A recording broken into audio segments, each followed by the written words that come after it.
Hey, what is up guys? GuitarRock here, welcome back to another Girls Frontline 2 video. So let's talk a little bit more about the current patch and of course give you guys a little bit of idea on how to build your Anderis and Belka.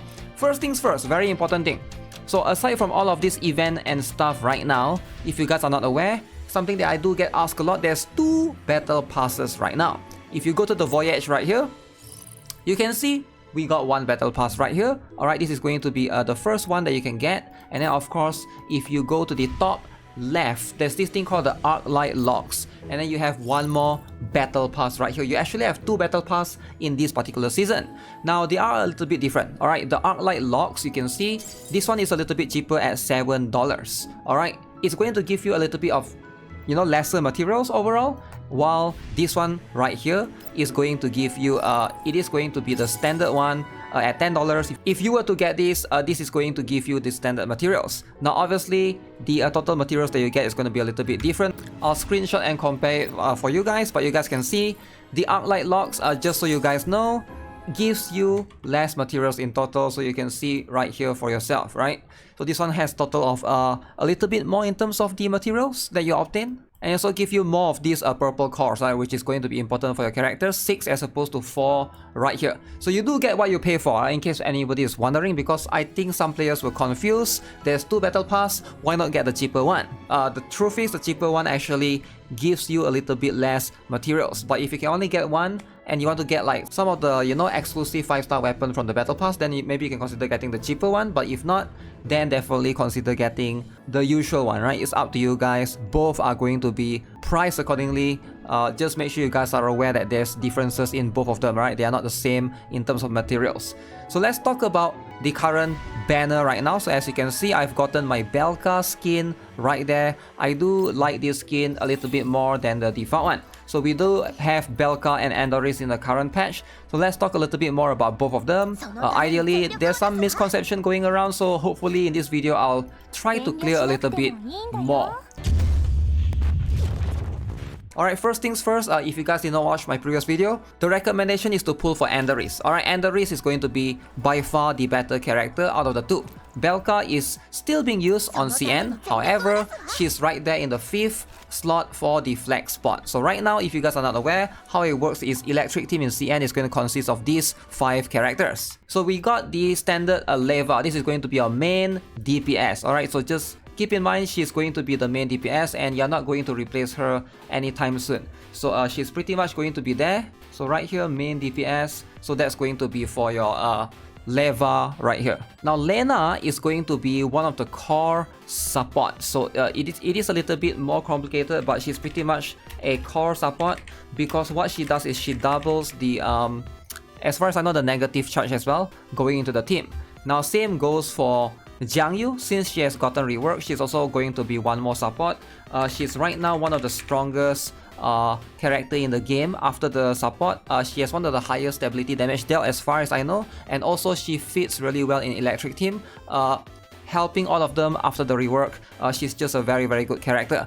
Now if you are following some of the older guides, yes, they said to skip her outright because back then she was one of the worst characters in the game, honestly. But ever since rework in CN recently, alright, so again, make sure you guys are following the up-to-date guides, right, for this particular thing. I know there's a lot of people watching the old guides for Jiang Yu in particular, because usually how it works is the older guides tend to get more views, so you get recommended more, right? But keep in mind, the new one, Jiang Yu rework version, is going to be the one that's must-have. So she is going to come later in September 24th, so make sure you guys are aware of that. And then we got Anderis and Belka. Now Anderis and Belka, I've made a separate video talking about this previously, right? So she is going to be, Anderis is going to be the better character between these two because she can provide both positive charge and negative charge. Belka on the other hand can only do one, which is negative charge. Now she's still strong, she's still being used in the CN server until today for the 5th team in the electric composition. However, she competes against one more character in the game, and that's going to be none other than Mosin Nagant. So Mosin Nagant, however, is going to be quite dupe dependent, so depending on whether or not you have her. So Mosin Nagant needs at least V4 and above to work in the utmost position, alright, so that is going to be a little bit expensive. So my current Mosin Nagant is right here, as you can see. I do have her up to V4. Now V4 pretty much unlocks I would say like 80% of her kit, but ideally if you have V6 then she is going to be there. But Belka is pretty much going to compete against Mosinagan in that particular slot. For now, a lot of CN players are speculating that once another electric character comes out, Belka is going to be the first one to go. So whether you want to pull for her or not, it's going to depend on you. I do think that it is going to be a little bit risky. Now, I know it's going to be a while more before Global catches up to CN. I am aware of that, so hopefully that's why I still figured, because we have the foresight to be able to look into the CN servers in advance, so why not talk a little bit more about it, right? So ideally that's going to be how the consensus is. Anderis is going to be the better one ideally. So whether you want to pull for Belka or not, that's going to be up to you. For me, I got her just specifically because I feel like this costume is a very good costume overall, and also you know, I'm just there for the huge, right? For the huge waifu. So that's where I'm there for. So let's talk about Anderis first. How do you build her? Ideally, she's going to be simple and straightforward. Her best weapon is going to be her best one, her signature weapon, right? But if you can't get the signature weapon, just consider getting this G36K KSK. This is the one that I just did 10 pulls in the weapon banner and I got this particular one. This one is going to give you a little bit of buff right here. When attacking enemy targets with negative charge, increase the damage dealt by 10%. It is whatever, right? So the truth is, her weapon is not going to be super crucial because Anderis' job is not there to do damage, right? If you don't have this particular one, you want to give her Guerno, you want to give her something like QBZ, I think is fine, right? Any of these other ones, right? Even something like Stum Gewur 28. Yeah, these are all fine, right? Wait, there's 128, 136. Okay, this one, the Belka's weapon. Any one of these is fine because her damage is not going to be that crucial. Her job is to basically tank and share damage with everyone else, if you guys are not aware. So what about her attachments then in that particular case, right? So her attachments right now, the best one is going to be using this particular thing called the LA support. So that's going to be her best one. So when using defense skills, additionally applies area defense 2 to all allied units for 2 turns. Alright, this is going to give a lot of defensive capabilities to everybody surrounding her. This one, basically AoE damage taken reduced by 20%. It's considered a buff. It's very, very good on her because of how her skill set works, right? If you guys are not aware, she has this particular skill right here. The fortification protocol, this one pretty much is considered that particular one, right? So it helps you to get 2 checks of shelter, alright? It also gives you positive charge to all the allied dolls, and she gains fortified stance. So keep in mind, in this particular stance that she has, she cannot take protection from any cover. So damage taken, however, will be reduced by 20%. Very, very important for her. And also, if the enemies have the negative charge, she will be able to take another 15% damage reduction. So very, very good, but ideally you want to basically protect her from that. So what about the substats for the attachment? So if you look at her passive skill right here, she basically is quite broken on PvP. I don't know if you guys have tried it before. She has this thing called self-diagnosis. Basically, she cannot die. When she reaches 0 HP, she will basically revive with 30% of her max HP. Alright, very, very annoying for sure. But right now, this effect can only trigger again after 3 turns. She also has the ability to recover 5% of her maximum HP. And you can see she can gain 1 stack of these blunted nerfs. This one means that her defense is increased by 10%. Alright, you can do these 5 stacks. So ideally, you want to go with something like a defense percent, HP percent or health percent. Those are going to be what's ideal, so that's why I'm going for her. Defense percent, health percent, and then you can go with attack boost, right? So that's going to be on her muzzles, but the rest just go with health boost, defense boost. Those are going to be the priority for her.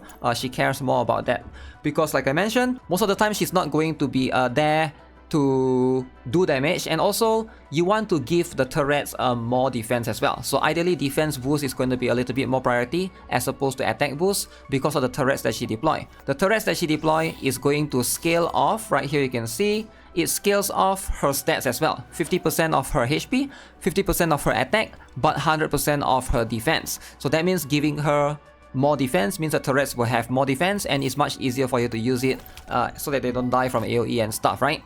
So it's going to be quite unique. Now if you don't want to go with LA support, that's fine. Alright, I know it's a bit weird to farm specifically just for her, Like, I think she's probably the only character as far as I know that will use this particular one. Another one, you can go with Phase Strike. Alright, if you want to just get her to do more damage, you can go with that one in particular. But this one is just, I feel like, much more general purpose, and it's going to be much easier as well for you to use her in a lot of situations, right? As for Belka, again, Belka is going to be a DPS damage dealer. She's going to be much more simple and straightforward. Her best weapon is going to be, of course, her exclusive weapon, alright? But if you don't have that, free-to-play weapon, Golden Melody is going to be very, very good. I would highly recommend getting that. Right now, I haven't, I will consider swapping that whenever the time comes. I'm still building all of them. As you can see, in terms of attachments, because she's a normal DPS character, you want to go with crit rate, crit damage, attack boost, and attack, right? So those are the usual stuff. I've gotten some of these electric boosts right here, so these are pretty ready. Again, if you don't have electric boost, go with Phase Strike. Those are going to make a lot of sense. I feel like quite simple and straightforward to build them. Let's talk about the keys. Alright, so for keys, this is going to be what you want to use on Anderis in general.